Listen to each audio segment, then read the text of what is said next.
Hey yo, c'est Lil Jimzone et aujourd'hui on se retrouve pour une nouvelle vidéo. On est sur Call of Duty Ghosts PS4.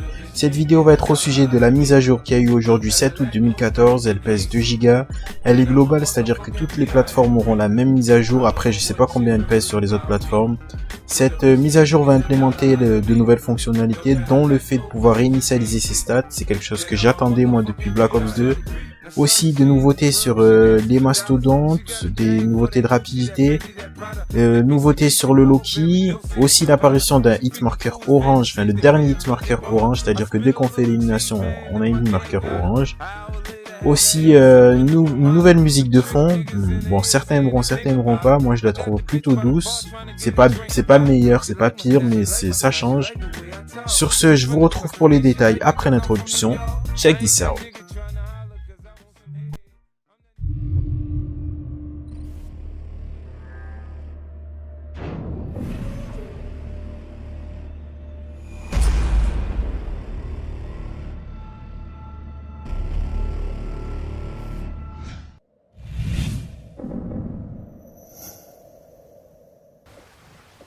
Hey yo, on se retrouve pour le Tari.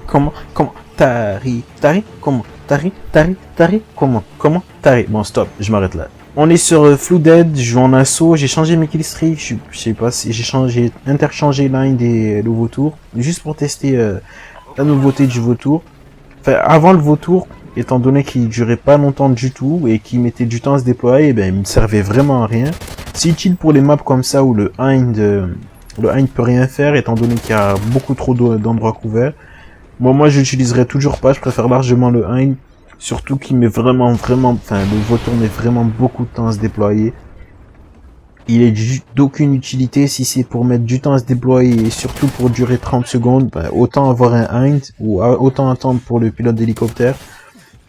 Là je l'ai mis juste pour tester, enfin juste pour voir combien de temps il allait durer. Aussi, j'aurais pas l'occasion de tester le mastodonte d'assaut, les deux mastodontes d'assaut. Bon, vraiment pour moi c'est galère de faire 12 éliminations d'affilée. Moi, je suis un gros rusher, du coup je meurs, je temporise jamais.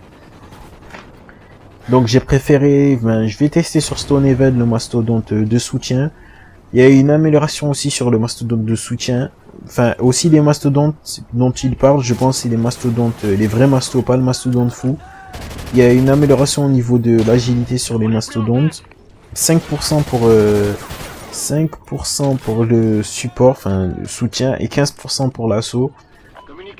Bon, je trouve que, en assaut, c'est vrai qu'il était vraiment lent et ils ont bien fait de l'améliorer. Après, il y a aussi des améliorations au niveau du Loki, mais moi je l'utilise jamais. Et d'ailleurs, jusqu'à présent, je sais pas c'est quoi la différence entre le Loki et le l'Odin. Et j'ai toujours pas compris. Les projectiles peuvent être désormais tirés toutes les 4 secondes au lieu de 7. On m'avait prévenu, on m'avait dit que le Loki mettait du temps à se déployer. Là, je pense qu'ils ont été à l'écoute de la communauté et qu'ils ont rabaissé le temps de déploiement, ça c'est cool. Il y a aussi une modification au niveau des projectiles, ils sont tirés 1 seconde et demie au lieu de 2 secondes. Bon, c'est pas énorme, mais au moins c'est déjà ça. Il y a aussi des améliorations au niveau du e-sport, en R&D, etc. Mais moi je joue jamais en R&D, donc je pourrais même pas vous expliquer. Beaucoup d'améliorations. Bon, moi j'ai jamais utilisé la R&D. Enfin, j'ai jamais joué en R&D, pardon. Après, il y a aussi une nouveauté, c'est le son d'accueil. Il a changé. Je pense que vous l'avez entendu. Comme je l'ai dit tout à l'heure, ça change, mais c'est pas mieux, c'est pas pire, ça change, c'est tout. Il est doux, il est pas agressif à l'oreille, donc bon, ça va, ça change. Il y a aussi une amélioration au niveau du hitmarker, le dernier hitmarker est orange. Ça me fait penser à œil de lynx. Je pense qu'ils ont voulu joindre les deux. Œil de lynx, je sais pas si vous l'avez déjà utilisé, mais avec l'atout œil de lynx, bon, en plus d'avoir des dégâts accrus après chaque élimination, après chaque série d'élimination, et ben on a ce hitmarker orange. Bon, il est beaucoup plus gros que celui habituel. Bon, je trouve pas ça laid, je trouve pas ça beau non plus. Je trouve qu'ils ont voulu changer. Après, l'amélioration que j'attendais depuis Black Ops 2 et qu'ils ont bien fait d'implémenter là, c'est le fait de pouvoir réinitialiser ses stats. Pourquoi réinitialiser ces stats? Moi, j'avais pas compris. Enfin, j'avais toujours pas compris. Une fois, enfin, quand j'avais Black Ops 2 sur PC, bon, j'étais très nul aussi. Je ne comprenais pas pourquoi les gens réinitialisaient leurs stats, mais là, à présent, j'ai compris.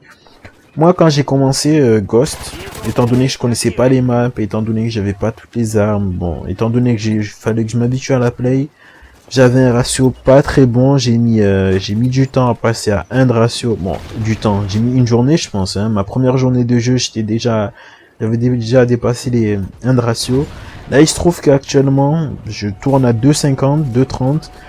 Pouvoir réinitialiser ses stats, ça permet de repartir à 0. Ça permet d'avoir un ratio. Enfin, le ratio qui s'affiche, c'est vraiment votre ratio. C'est pas un ratio underscoré, je sais pas comment on dit en français, c'est pas un ratio, comment dire, c'est pas un ratio c'est un ratio représentatif, voilà, de votre niveau de jeu actuel et pas un ratio représentatif du niveau de jeu que vous avez eu jusqu'à présent.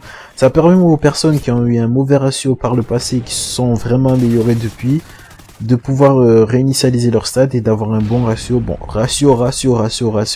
Certains s'en foutent, certains trouvent ça, trouvent que le ratio c'est quelque chose dont on ne doit pas trop prendre compte et qu'il faut pas être à la recherche du meilleur ratio tout le temps, qu'il faut s'amuser. Moi aussi je suis d'accord pour ça, mais enfin c'est plus pour les avant-matchs. Quand je vois qu'une personne a 2 de ratio, je vais pas déployer les mêmes killstreaks que si je vois qu'il y a que des noobs en face de moi, pardon d'expression, mais c'est le cas. Quand je vois qu'il y a que des noobs, des 0,52 ratio, ça va être plus facile pour moi de déployer un Hind. Par contre, quand je vois qu'il y a une team en face de moi qui a que 2 de ratio, je vais jouer en soutien, c'est obligé. Du coup, là, ça va permettre aux gens de réinitialiser leur ratio et de pouvoir avoir un vrai ratio, un ratio représentatif. Bon, moi, je l'utiliserai pour ma part, pas tout de suite, je pense, mais je vais l'utiliser, c'est sûr. Après, ce qui va être chiant, c'est de tout recommencer, de tout débloquer. Mais bon, moi, je joue à la Reaper silencieux et quoi déjà? Silencieux et tir rapide, voilà. Et donc bon, ça va pas être galère à avoir. Ce qui va me faire chier, c'est les points d'escouade là à chaque fois et les niveaux. Ça, il faudrait qu'il enlève aussi les musiques. Enfin, c'est vraiment dérangeant. Il y avait pas ça. J'ai pas le souvenir qu'il y ait ça sur Black Ops 2. Les musiques à chaque fois qu'on passe un niveau. Là, j'étais maître prestige, donc ça me dérangeait pas trop, étant donné que j'avais plus de niveau à passer. Là, on se retrouve sur Stonehaven. Là, vous pouvez voir que j'ai tiré. Enfin, j'ai visé, j'ai tiré dans la partie haute de l'ennemi et je suis mort. J'ai pas compris, j'ai eu un problème de connexion. Vous avez pu le voir sur le match précédent. Je mourais à travers les murs. Ok. Là, je vais avoir l'occasion de tester le mastodonte de soutien, pas celui d'assaut, comme je le répète. C'est vraiment galère pour moi de faire 12 éliminations. Je vais tester le masto de soutien, voir s'il y a eu une différence ou pas.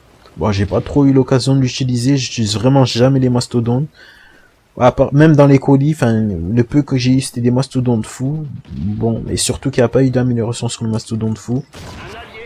Il y a une amélioration sur le masto, moi je l'utilise jamais étant donné qu'il est trop lent et qu'on peut même pas changer d'arme.